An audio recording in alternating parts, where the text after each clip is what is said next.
بسم اللہ الرحمن الرحیم۔ السلام علیکم دوستو۔ دجال سے متعلق بہت سی باتیں مشہور ہیں اور علومناتی اور فری مینسن کے بارے میں بھی نئی نئی باتیں سننے میں آتی رہتی ہیں۔ یہ بات یاد رکھیے کہ علومناتی اور فری مینسن جیسی تنظیمیں دجال کے لیے ہی تنظیم دی گئی ہیں۔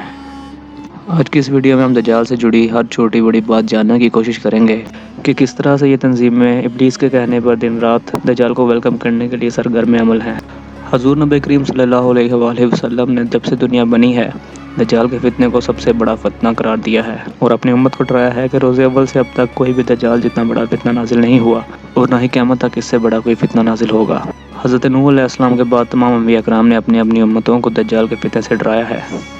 خود نبی کریم صلی اللہ علیہ وآلہ وسلم نے دجال کے فتنے سے پناہ مانگی ہے۔ آخر اس میں کوئی تو ایسی بات ہے کہ سرکار دو عالم خود اس فتنے سے پناہ کا مانگتے نظر آ رہے ہیں اور اپنی امت کو اس فتنہ دجال سے قریب جانے سے بھی منع کیا ہے۔ بہرحال ہمارے لیے دجال کے بارے میں جاننا ضروری بھی ہے کیونکہ دجال کے ظہور سے متعلق عالم یہ ہوگا کہ اس وقت لوگ دجال کے بارے میں بات کرنا بھی بھول چکے ہوں گے۔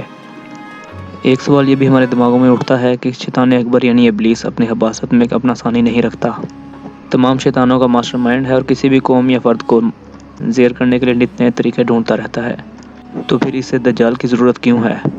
اس بات کا جواب بھی ہم آپ کو دیں گے، لیکن یہ بات بھی جاننا ضروری ہے کہ دجال کی نشاندہی کیسے کی جائے گی، کیونکہ بہت سی روایات میں اس کی بہت سی نشانیاں ملتی ہیں اور عام طور پر اس کی ایک آنکھ کا ذکر ملتا ہے۔ حال ہی میں ایک ویڈیو منظر عام پر آئی جس میں واضح طور پر دیکھا جا سکتا ہے کہ ایک ایونٹ میں واضح طور پر ایک آنکھ کی تشہیر کی جا رہی ہے۔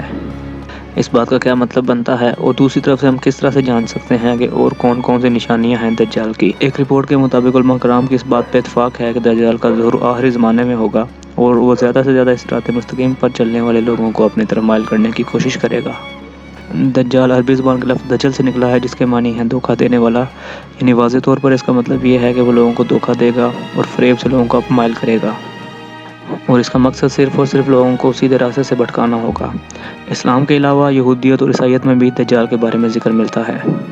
دجال کو ایک آنکھ والا کہا گیا ہے، یعنی وہ ایک آنکھ سے نابینا ہوگا۔ اس کی دائیں آنکھ تیرتے ہوئے انگور کی طرح ہوگی اور اس کی بائیں آنکھ بھی سبز رنگ کی ہوگی۔ اس کی جسمانی اور چہرے کی رنگت لال ہوگی جیسے انگلینڈ اور اسکاٹ لینڈ کے لوگوں کی ہوتی ہے۔ اس کا ماتھا ابھرا ہوا اور گردن موٹی ہوگی۔ جسامت کے حساب سے وہ کم قد و قامت کا مالک ہوگا، لیکن اس کے باوجود بھی وہ انتہائی طاقتور ہوگا۔ عام انسانوں کے مقابلے میں وہ اپنے پیروں کو پھیلا کے چلے گا۔ اس کے بال اتنے موٹے ہوں گے جیسے اس کے سر سے کوئی سانپ لٹک رہے ہوں۔ وہ بانجھ ہوگا اور اس کے ہاں کوئی اولاد نہ ہوگی۔ ان نشانیوں سے یہ بات بھی واضح ہوتی ہے کہ دجال کو ایک مرد ہوگا، نہ کہ کوئی نظریہ، قوم یا پھر ملک، اور اس کے ماتھے پر لفظ کافر لکھا ہوگا جو کہ ہر اہل ایمان آسانی سے پڑھ سکے گا۔ لیکن سوال یہ پیدا ہوتا ہے کہ اس پوری دنیا میں ایسا کون ہے جو اس تمام تر نظام کو یا پھر اس کے تمام تر نظام کو چلانے کے لیے سرتور کوشش کر رہا ہے؟ یعنی دجالی نظام کو چلانے کے لیے کون کس طرح سے کیا کر رہا ہے؟ یاد رکھیں کہ یہ کوئی اور نہیں بلکہ علومناتی کے پیروکار اس کے لیے راستہ ہموار کر رہے ہیں۔ یہ وہی لوگ ہیں جو دنیا میں نیا عدالتی نظام لانے میں مصروف ہیں، اس کے ساتھ ساتھ دنیا میں ہر جگہ جنگیں لڑوانے، فتنہ و انتشار پھیلانے میں مصروف ہیں۔ اس تمام تر نظام کو سمجھنے کے لیے ایک کتاب کو پڑھنا بہت ضروری ہے۔ اس کی کتاب کے بارے میں ہم آپ کو بتا دیتے ہیں۔ اس کتاب کا نام ہے دی پروٹوکولز آف دی ایلڈرز۔ یہ دستاویزات یہودی پروٹوکولز یا صہیونی پروٹوکولز کے نام سے بھی جانی جاتی ہیں۔ دراصل اس کتاب کو یہودیوں کے بزرگوں نے تقریباً آج سے 120 سال پہلے لکھا تھا۔ یہ تو تھی اس کتاب کے بارے میں تفصیل، لیکن اب کچھ بات ان لوگوں کے بارے میں کر لیتے ہیں کہ جو کہتے ہیں کہ یہ من گھڑت باتیں ہیں اور اس کے کا حقیقت سے کوئی تعلق نہیں۔ اس وقت امریکہ میں صرف 5% یہودی بستے ہیں، لیکن کوئی بھی فرد اس وقت تک صدر نہیں بن سکتا جب تک کہ اسے یہودیوں کی پشت پناہی حاصل نہ ہو۔ اسی طرح آج پوری دنیا IMF اور ورلڈ بینک جیسے اداروں کی محتاج ہو چکی ہے۔ ایسے ہی دنیا کے کل بڑے اداروں میں سے 85 ادارے امریکہ کے پاس ہیں، جن میں سے 54 پر یہودی مسلط ہیں۔ اگر میڈیا کی بات کریں تو دنیا کا 98% پرنٹ یا پریس میڈیا یہودیوں کے ہی ہاتھ میں ہے، اور میڈیا پر یہودی کنٹرول بھی کسی سے ڈھکا چھپا نہیں ہے۔ 30 بڑی انشورنس کمپنیوں میں سے 28 یہودیوں کی ہیں۔ اس وقت ہالی ووڈ میں کام کرنے والی 72 فلم ساز کمپنیوں میں سے 28 یہودیوں کی ہیں۔ 102 بڑی امریکی یونیورسٹیوں میں سے 72 یہودیوں کے پاس ہیں۔ ماہرین کے مطابق اگر دنیا کے 10 بڑی پارلیمنٹ میں یہودیوں کی تعداد 1000 ہو جائے تو وہ دنیا کے 72% دولت پر قابض ہو جائیں گے۔ اس وقت دنیا کی سب سے بڑی اسلحہ کمپنی یہودی چلا رہے ہیں۔ دنیا کی سب سے بڑی دواساز کمپنیاں یہودیوں کے قبضے میں ہیں۔ پوری دنیا میں بینکوں میں بڑی رقم کا 9% اسرائیل کا ملکیت ہے۔ پچھلے 40 سالوں میں دنیا کے سب سے زیادہ نوبل پرائز اسرائیلیوں کو ملے۔ دنیا کی 111 بڑی کمپنیوں میں سے 99 یہودیوں کے پاس ہیں۔ اور 2007 کے اعداد و شمار کے مطابق پوری دنیا کے مسلم ممالک میں 30,000 فارماسیوٹیکل کمپنیاں کام کر رہی ہیں اور جلد ہی یہودی ان پہ ڈومینیٹ کر جائیں گے۔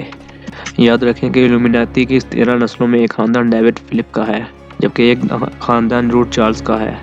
یہ دونوں خاندان پوری دنیا کے فائنینشیل سسٹم اور امریکہ کے فیڈرل ریزرو بینک کے مالک ہیں۔ یاد رکھیں کہ یہودی کسی دور پر بھی مسلمانوں کے دوست نہیں ہو سکتے۔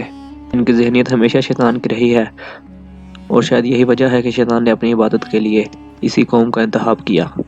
یہ لوگ بظاہر اچھے کام کرتے ہیں اور لوگوں کی آسائش کے لیے نئی چیزیں بناتے رہتے ہیں، لیکن پس پردہ ان کے مقاصد شیطان سے بھی زیادہ خطرناک ہیں۔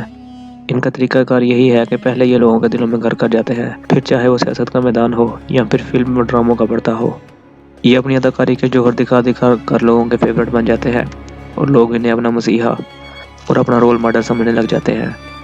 لوگ انہیں اپنا آئیڈیل سمجھ کر انہیں فالو کرنے لگ جاتے ہیں۔ سوال یہ پیدا ہوتا ہے کہ ہم اس تمام تر صورتحال کا مقابلہ کیسے کر سکتے ہیں؟ اس تمام تر صورتحال میں ہم اپنا حصہ کیسے ادا کر سکتے ہیں؟ یاد رکھیں کہ اس تمام تر صورتحال میں ہمارے لیے فلاح کا راستہ ایک ہی ہے، اور وہ ہے اپنے دین سے قربت۔ ہمیں چاہیے کہ 5 وقت کی نماز ادا کریں، روزہ نماز، اور اپنے آپ کو جہاد کے لیے ہر وقت تیار رکھیں، اور حضور اکرم صلی اللہ علیہ وآلہ وسلم کی دی گئی ہدایات پر عمل پیرا ہوں۔ صرف یہی ایک راستہ ہے کہ ہماری زندگی کچھ آسانی کی جانب چل سکتی ہے۔ یاد رکھیے کہ اگر ہمیں اس صورتحال کا سامنا کرنا ہے تو ہمیں دین مبین کی جانب چلنا ہے۔ اگر ہمیں اس صورتحال کا سامنا کرنا ہے تو ہم اپنے آپ کو سچا اور پکا مسلمان بنائیں، تو ہی مقابلہ کر سکیں گے، اور ہماری داستان تک نہ ہوگی داستانوں میں، اور وجہ یہی ہوگی کہ ہم حضور پاک صلی اللہ علیہ وآلہ وسلم کے دیے گئے دین کو چھوڑ چکے ہیں۔ اور دین کو چھوڑ چکنے سے ہماری مراد اس بات سے ہے کہ بظاہر تو ہم خود کو مسلمان کہتے ہیں، لیکن غیبت، چغلی اور بے ایمانی ہمارے معاشرے کا ایک اہم حصہ بن چکا ہے۔ اور آخر میں ہماری اللہ تعالیٰ سے یہی دعا ہے کہ اللہ تعالیٰ ہمیں اپنی اصلاح کرنے کی توفیق عطا فرمائے۔